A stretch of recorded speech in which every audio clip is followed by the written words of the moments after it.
Assalamu alaikum. Welcome to Classic Entertainment Channel. This is your narrator Samreen Shah, and we are ending this शादी का जोड़ा story. I'm sorry 2-3 दिन late हो गए थे because तबीयत थोड़ी सी डाउन हुई भी थी. But anyways, cut to the straight to the point.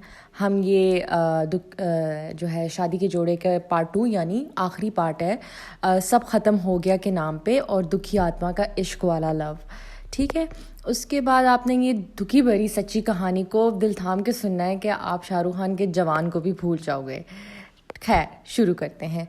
इस तरह हानिया की दुख से भरी कहानी सुनकर सब नामहसूस तरीके से, जिसे वो खुद भी समझ नहीं पाए, इससे खींचे चले गए. ख़ास तौर पर रिजा. वो अपनी सहेलियों को छोड़कर फरागत में सीधा हानिया के पास चली जाती और इसकी दिलजोई करने की भरपूर कोशिश करती. वो हानिया को हंसता मुस्कुराता हुआ देखना चाहती थी, इसे ज़िंदगी की तरफ वापस लौटते हुए देखना चाहती थी. एक तो ये काम इसके पेशे का हिस्सा था, दूसरा वो नम दिल की मालिक थी, हमेशा किसी न किसी से जुड़ जाती थी, ख़ास कर दुखी लोगों से तो इसकी बहुत बनती थी. और हानिया इनमें से एक थी.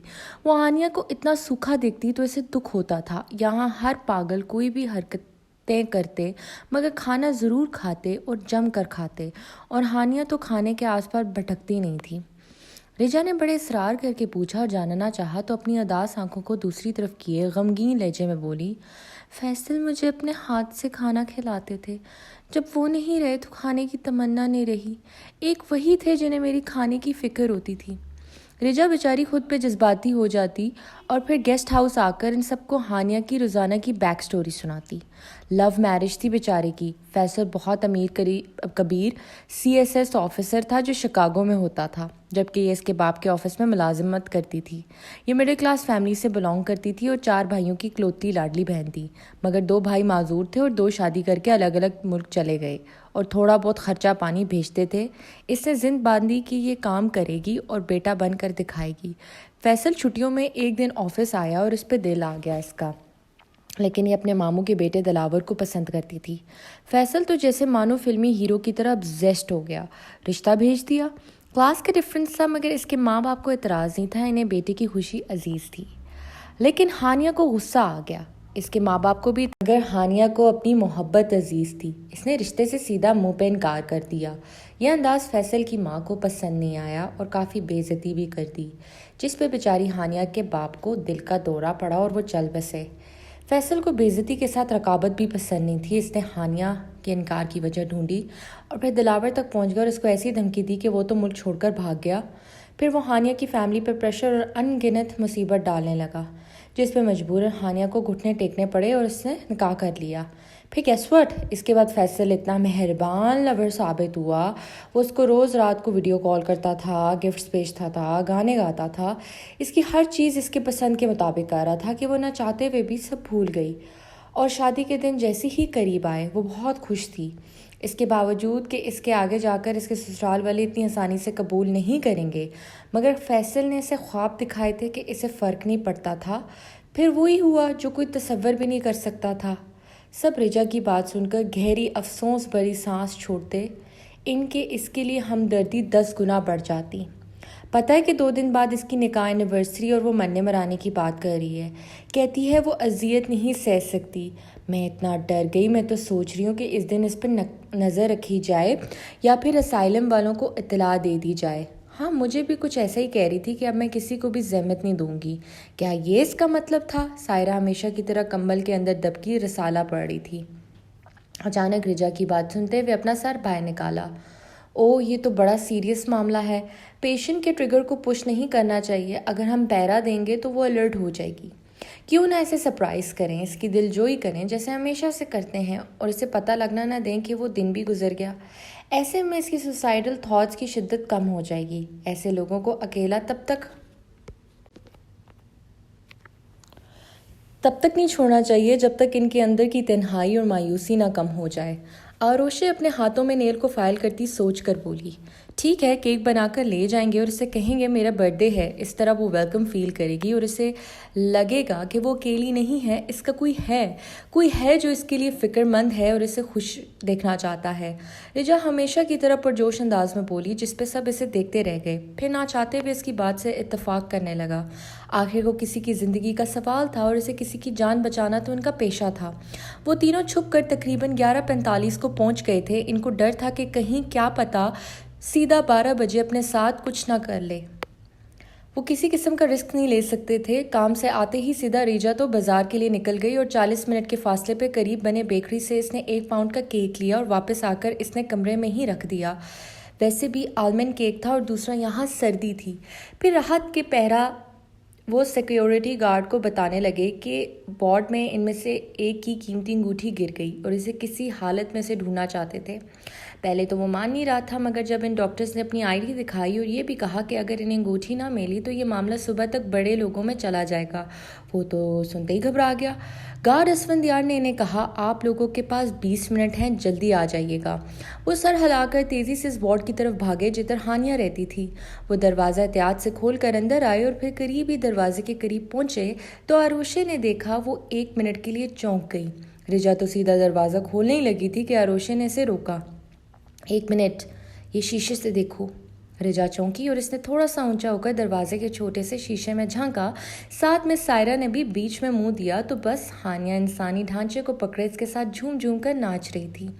रिजा सायरा ने तो देखते ही खौफ से मुंह पे हाथ रख लिया था, जबकि आरोशे तो मुंह खोले बेयकीनी से देख रही थी वो क्या कर रही है। तू सफ़र मेरा है, तू ही मेरी मंजिल, तेरे बिना गुजारा ए मेरे फैसल। मुस्कुरा कर दिलफरेब भारी आवाज़ में गाती आम पागल लड़की नहीं, सचमुच की डाइन लग रही थी। शौहर के मौत का इतना गम लिया कि इंसानी ढांचे को अपने साथ नचा रही थी और इसे बीच बीच में चूम भी रही थी, जैसे वो सचमुच का फैसल हो। या अल्लाह, ये कैसा हौलनाक मंजर था। रिजा तो भागने लगी, लेकिन आरोशन ने इसका बाजू एक बार फिर पकड़ लिया। रुको, देखने तो दो क्या मामला है। मैंने आपके लिए अपने शौहर दिलावर का कत्ल कर दिया और आप अभी तक मुझे प्यार से नहीं देख रहे फैसल, हानिया बोली, जिस पे इन तीनों के सर पे धमाके हुए। आज के दिन मैंने आपको देखा था ना, और मैं बस आपकी हो गई थी, बस ना जाने आप कब मेरे होंगे। एक दफ़ा मेरे पास बहुत सारी दौलत, चलो कम से कम 50,000 रुपया आ जाए तो मैं आपके पास उड़ कर आ जाऊँ। वो दोनों पीछे हटे और वहाँ से निकलने की। रिजा तो शॉक्ड में चली गई, जबकि सायरा और आरोशे नासमझी से चलते हुए बाहर आए। ये क्या उन्होंने सुना था, या फिर ये सब नज़र का धोखा था। चौकीदार असफंदियार इनको देखकर सीधा हो गया। अरे आप जल्दी आ गई, क्या मिल गई अंगूठी? अंगूठी नहीं मिली, हाँ चूना ज़रूर मिल गया, आरोशे बड़बड़ाई। फिर वो तीनों इस तरह खामोशी के साथ गेस्ट हाउस आईं। वो तीनों खुद से बातें कर रही थी। फिर रिजा बोली, क्या पता वो अपने पागलपन में कुछ बोल रही हो, वो ऐसी तो नहीं हो सकती। मुझे सच बताया इसने, देखो एक ढांचे के साथ नाच रही है, मेरे ख्याल से जो बोला होगा वो सच नहीं बोला होगा। रिजा तो बस रोने के दर पे थी। हाँ क्या पता हमारी नज़रों का धोखा हो, ऐसे तो हम डायरेक्ट शक नहीं कर सकते। दिमाग हिल गया होगा, क्योंकि फैसल ही तो इसका शौहर था, दिलावर से तो इसकी बात तय थी, तो दिलावर कहाँ से हो सकता है जिसने इसके शौहर को मार दिया। तुम लोग इस वक्त सो जाओ, व्हाट्सएप की चैट की तरह टिन टिन बजकर बोले जा रहे हो, सुबह सोचेंगे। मेरा तो दिमाग घूम गया है भाई, लेकिन जो हमें नज़र आ रहा है ना वो सच नहीं है शायद। इसका मतलब दिलावर को इसने नहीं मारा। रिजा अपने भीगे चेहरे को साफ करने लगी। नहीं, खैर रहने दो, तुम्हें तो बताना बेकार है, अब इसके पास ना चली जाना। अब इसके बाद वो सब सो गए। सुबह होते ही आरोशे को इत्तला मिलती है कि इसकी बहन की बात पक्की हो चुकी है और इसी हफ्ते इसकी मंगनी है और इसे आना होगा। हफ्ते और इतवार को इनकी छुट्टी थी। आरोशे ने हामी भर ली। अब जब तक मैं ना आ जाऊं, फिलहाल इस लड़की से दूर ही रहना। असल मामले की तह तक जाऊंगी, फिर वापस आकर दिखूंगी। रिजा पहले उलझन भरे तासरात दे रही थी, फिर सायरा ने इसे समझाया कि पहले तहकीक हो जाए, फिर करना अपनी मर्जी। मगर वो रिजा ही क्या जो बाज आती। पहुंच गई इसके पास आरुषे के सीधा जाने के बाद। दिलावर कभी याद आया है आपको? रिजा पूछने लगी। हानिया इस वक्त दरख्त वाली जगह के बजाय अपने वार्ड के कमरे में बैठी पैर समेटकर किसी नई नवेलन दुल्हन की तरह बैठी हुई थी। हाँ आता है। पहले तो चौंक कर बड़े गौर से रिजा को देखने लगी, फिर सर हिलाकर गमगीन लहजे में बोली, ओह लेकिन इसने तो तुम्हें छोड़ दिया था, तो फिर बस जहन से निकल नहीं पाता। कुछ लोग होते हैं जिन्हें चाहकर आप सहन से नहीं निकाल पाते। खैर, वैसे एक बात कहूँ, अगर बुरा ना मानो। अब रिजा ने नासमझी से देखा। तुम अपनी दोस्तों के साथ मत उठ बैठा करो। ये अलग से तुम्हारे खिलाफ बातें करती हैं, तुम्हें इस्तेमाल करती हैं। रिजा ने आंखें फैलाए देखा। क्या मतलब? तुम जब अपनी ड्यूटी पे थी तो मैंने इन दोनों को काफ़ी ब्रेक पे सुना। मुझे इतना बुरा लगा। मतलब इतनी स्वीट और मिलनसार हो, सबका ख्याल रखने वाली, मेरी हमेशा दिलजोई करने वाली, और ये लोग तुम्हारी कदर नहीं करते। अब रिजा बिल्कुल खामोश हो गई। क्या हुआ? मैं परेशान नहीं करना चाहती थी, मगर मुझे अच्छा नहीं लगता जब तुम्हारे बारे में बुरा कहता है। लेकिन वो मेरी दोस्त है, इनको मैं बेवकूफ़ पागल लगती होंगी, मगर वो मेरे दिल से बुराई करे, ऐसा हो नहीं सकता। तुम आराम करो, मैं तुमसे बाद में मिलती हूँ। रिजा उठ खड़ी हुई तो उसने देखा हानिया के चेहरे के जाविये पहली बार बिगड़े। इसके बाद जब तक आरोशे नहीं आई, हानिया रिजा के करीब आने पे बिगड़ने लगी, चिढ़ने लगी। रिजा को हैरत हुई कि अचानक हानिया को क्या हुआ है। एक दिन पूछ ही डाला तो हानिया फट पड़ी। मैं तुम्हें अच्छी दोस्त समझती थी और तुमने मेरी कहानी का सबके सामने इश्तिहार लगा दिया। तुमने सबको मेरी दुख भरी कहानी को मजाक वाले अंदाज में बयान किया।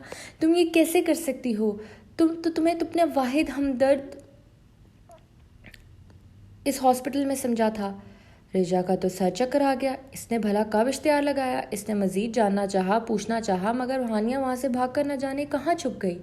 आसपास से गुजरती नस हेरा इसे देखती। इनकी नज़रें रिजा को कुछ बोल रही होती, लेकिन रिजा की अक्ल काम करना बंद हो चुकी थी। वो डिप्रेस हो गई। इसे लगा इसके हाथों से कुछ गलत हो रहा है। वो दिन हॉस्पिटल भी नहीं गई। सायरा के पूछने पर भी इसने वजह नहीं बताई। फिर 2 दिन बाद वो आती है और सायरा से उधार के पैसे मांगती है। क्यों चाहिए? वापस कर दूंगी, बस दे दो। कितने? जब रिजा ने बोले तो सायरा का दिमाग भग से उड़ गया। दिमाग ख़राब है? इतने का क्या करोगी? चलो फिर जितने हैं इतने दो। सायरा ने फिर दोस्त होने के नाते दे दिए। वैसे चाहिए किस लिए? मैं बहुत जल्द बताऊंगी। इसके बाद अगले दिन आरोशे आई की और बड़ी संजीदा लग रही थी। रिजा अभी तक नहीं आई थी। सायरा को थोड़ा सा बुखार था तो वो आराम करने आई तो देखा आरोशे बैठी हुई थी कमरे में। अरे तुम कब आए? बस सुबह सुबह। तुम बड़ी जल्दी आ गई। खैरियत? क्या रिजा साथ है? नहीं, इसकी ड्यूटी थी। खैर, कैसी रही मंगनी? मंगनी को छोड़ो, मैं तुम्हें कुछ तस्वीरें दिखाऊंगी जिसे देख कर तुम्हारे होश उड़ जाएंगे। सायरा ने चौंक कर देखा। क्या मतलब? इसने मंगनी की पिक्चर्स के इवेंट की तस्वीर में जिस बंदे की शक्ल दिखाई, इस पर सायरा को लगा जैसे इसने कोई भूत देख लिया हो। इसका चेहरा चूने की तरह सफ़ेद हो गया। ये तो मरहूम फैसल है। ये कैसे यहाँ? फैसल नहीं है, यमन अब्बास। 2 बच्चों का अब्बा, प्रॉपर्टी अकाउंटेंट। मिला भी कहाँ, किस्मत देखो अपनी बहन की मंगनी पर। मेरी कज़न ही है हयात, वो चुलबुली हयात। इसके शौहर का दोस्त निकला। आजकल छुट्टियों पे आया था। इतना ग्रैंड इवेंट था, बुलाया इसे। इसके फादर का जूतों का इतना बड़ा कारोबार है और इसकी ज़िंदगी में दूर दूर तक इस हानिया नामी का कोई कनेक्शन नहीं है। ये तुम क्या कह रही हो? फिर वो तस्वीर, इसके पास वो तस्वीर क्या कर रही थी? सायरा से तो कुछ बोला ही नहीं जा रहा था। तस्वीर का क्या है? आजकल तो सोशल मीडिया के दौर है, किसी भी तस्वीर मिल जाती है। मगर समझ नहीं आ रही इसको ये रैंडम आदमी मिला कैसे? कोई ना कोई तो मामला होगा। वो रिजा हमदर्द मोहतरमा को बुलाएं फ़ोन करके और अपने इस हानिया बीबी का प्लॉट ट्विस्ट देखें। अच्छे खासे भले जिंदा आदमी को फ्रेश बेवा बनी हुई है। ओह गॉड, हम एक पागल की बातों में कैसे आ गए? सायरा तो रिजा को कॉल करने लगी। उसी लम्हे रिजा भागती हुई आई। सब ने देखा। आरोशे ने तमस्कर मुस्कुराहट दी। आए बीबी, आपका इंतज़ार हो रहा है। वो भाग गई। रिजा की बात काटकर हवस भागता अंदाज में कहा, कौन? हानिया। झटका लगा मगर आरोशे ने आंखें घुमाई। लो जी, मेरे आते ही भाग गई। अभी तो पर्दा वाश करना था बीबी का। क्या मतलब? इसके बाद उन्होंने रिजा को सारी कहानी ना सिर्फ सुनाई बल्कि दिखाई तो रिजा तो घुटने के बल गिरकर मुंह पे हाथ रख चुकी थी। वो ऐसा ऐसा कैसे कर सकती है? मैंने इस पे इतना भरोसा किया था और इसके लिए क्या क्या नहीं किया। और वो मतलब वो पागल नहीं थी। वो पागल हो ना हो, हम सबसे बड़े गधे थे। आरुषि बिगड़ी। और वो 30,000 और जोड़ा? वो खौफ से बड़बड़ाई। 30,000 और जोड़ा?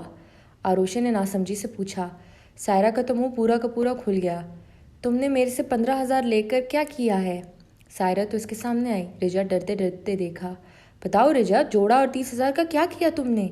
जब रिजा कुछ ना बोली तो सायरा ने उठाकर झंझोड़ा तो वो रिजा घुटी आवाज़ में बोली। वो कह रही थी इसे खबर मिली है कि फैसल की बहन का निकाह होने वाला है तो इसे तोहफा भेजना चाहती थी। इसे पैसे और जोड़ा चाहिए था। वो बहुत बुरी तरह रो रही थी।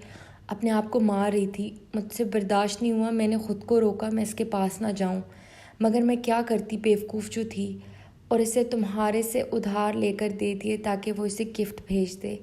फैसल ना सही, फैसल की बीवी के तोहफ़ा भेजने से शायद इसके घर वालों को तरस आ जाए। शाबाश, गए तेल में वो पैसे। शुक्र है मैं नहीं थी, वरना तुम लोगों ने मुझे भी लूट लेना था। सायरा ने इसे धक्का दिया। Shame on you. और रिजा बस सिसकने के सिवा क्या कर सकती थी। फिर इस हानिया नामी लड़की की इन्फॉर्मेशन उन्होंने डॉक्टर शमाइला से मज़ीद ली तो उन्होंने इंकशाफ के बम फोड़े। इसका भाई इस जूती की दुकान में काम करता था उधर। ये अपने भाई के पास आई थी, वहाँ ये यमन भी आया था नई दुकान को चेक करने, तो इसको देखते ही वो अपना दिल हार बैठी थी। ये पहले से शादीशुदा थी, इसके 2 बच्चे थे। इसका शौहर दिलावर का बुक स्टॉल था। ये टर्किश ड्रामा और नॉवेल्स पढ़ने के सपने की दुनिया में रहना चाहती थी। आए दिन इसके नए क्रश होते थे। इसको अपना शौहर नहीं अच्छा लगता था, वो एक आम मर्द था तो ज़ाहिर है आम शक्लो सूरत का होगा। इसकी ऑब्जेशन न जाने इस यमन पर कुछ ज़्यादा बढ़ गई थी। हकीकत में इसने पहली बार किसी टर्किश हीरो से मिलते जुलते चेहरे को देखा था, शायद इसलिए फिर भाई से मिन्नत करके इसने फैसल की तस्वीर मंगवा ली। वो तस्वीरें से बातें करके इसे चूमा करती थी। ये चीज़ इसके शौहर ने देख ली और इसे खूब पीटा। तो अगली रात इसके शौहर दिलावर की आंखें नहीं खुली। पता चला तकिए से इसकी सांस घोटकर अंबर ने इसकी जान ले ली। अंबर? आरोशा ने पूछा। अमरीन हैदर। इसका नाम अमरीन हैदर है। ये खुद को हीरोइन समझती थी तो हानिया आमिर के नाम चुराकर इसने खुद को हानिया ही समझ लिया था। फिर इसको जेल हो गई। जेल में फिर इसको पागलपन के दौरे पड़ने लगे। वहाँ जेल मेट्स को इतना टॉर्चर करने लगी कि सबका जीना हराम कर दिया था। तो फिर जब ये असाइलम खुला तो इसमें जेल वाले भी पागलों को यहाँ भेजने की तजवीज़ की गई। पता नहीं किस बेवकूफ़ बनाया था जो इसके तर्स तौर पे ज़मानत करवा के यहाँ छोड़कर चला गया। आई थिंक फरवान नामी कोई ख़ातून थी, कोई शायद सोशल सर्विसेज करती थी। बस फिर इसकी ये फेरी टेल का सिलसिला यहाँ भी शुरू हो गया। बाकी तो आसेब समझ कर डर कर दूर भागते थे। आई गेस आप लोग इसके बहकावे में आ गई। इसके बाद वो बड़े अफसोस से इस जगह को अलविदा करके जाने लगे। जब नर्स हिरा आई, उन्होंने अपना गोल मटोल क्यूट सा बच्चा उठाया हुआ था। तुम लोग जा रहा है? हाँ जा रहे हैं, मगर बहुत कुछ सीख के जा रहा है। आरोशे मुस्कुरा कर बोली। फिर इस बच्चे के गाल खींचे जो शायद यहाँ की वाहिद प्यारी और मासूम चीज़ था। मैंने तो वॉर्न करा था कि वो बहुत बड़ा सेब है, मगर चलो इसी का नाम ज़िंदगी है। हाँ वाकई इसी का नाम ज़िंदगी है। एपीलॉग 3 महीने बाद। वो लोग आरोशे की बहन की शादी के लिए नई बुटीक से नए कपड़े लेने आए थे। ये फैशन बुटीक बहुत छोटा और क्यूट सा था। अभी वो एक कपड़े निकाल कर साइज़ चेक कर रहे थे जब एक सेल्समैन इनके पास आई। How may I help you ma'am? वो तीनों ने आवाज़ सुनते हुए गर्दन घुमाई तो सेल्स वूमन की यूनिफॉर्म में मलबूस और कोई नहीं हानिया थी, लेकिन इस बैच पे हम अम्बरीन हैदर नाम लिखा हुआ था। इन तीनों के मुंह और आंखों खुलने के सिवा और कोई तासरात इस लम्हे नहीं आए। दूसरी तरफ हानिया फीकी सी हंसी देखते हुए डर कर पीछे होने लगी। जब सायरा को होश आया सीधा आई और सीधा आओ देखा ना ताओ खींच कर थप्पड़ मारा। Shame on you. ख़त्म शुद।